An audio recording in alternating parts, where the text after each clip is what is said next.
ஒரு வழியாக 3 வருஷம் கழித்து எங்களுக்கு கிராஜுவேஷன் டே வச்சுட்டாங்க. அதுக்கு தான் போய்கிட்டு இருக்கோம். எங்கள் காலேஜ் வந்து மதுரை மாட்டுத்தாவணி பக்கத்தில் புதூரில் இருக்குது. CSI college. 2:30க்கெலாம் அங்கே இருக்கணும் அப்படின்னு சொல்லியிருந்தாங்க. நாங்களும் கரெக்ட் டைமிங் போயிட்டோம். இதுதான் சேப்பிள். நாங்கள் இங்கே தான் காலேஜ் படிக்கும்போது ப்ரேயர் பண்ணுவோம். பேரண்ட்ஸ் எல்லாருமே பார்க்குறதுக்காக வெளியில் அந்த பெரிய டிஸ்பிளே வச்சுருந்தாங்க.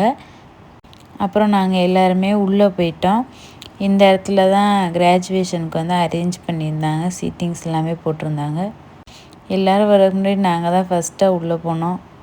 உள்ளே போயிட்டு ஸ்டேஜ் எல்லாத்தையுமே சுற்றி பார்த்துட்டு நாங்கள் வந்து எங்களோட பிளேஸை கண்டுபிடிச்சி வந்து உட்காந்துட்டோம். அவரோட பிளேஸில் நேம் ஒட்டியிருந்தாங்க. அதை பார்த்து வந்து உட்காந்துட்டோம். அப்புறம் எல்லா பேரும் ஒருத்தவங்களாம் வர ஆரம்பிச்சிட்டாங்க. கொஞ்சம் நேரத்தில் பார்த்தா இடமே ஃபுல்லாகிடுச்சு.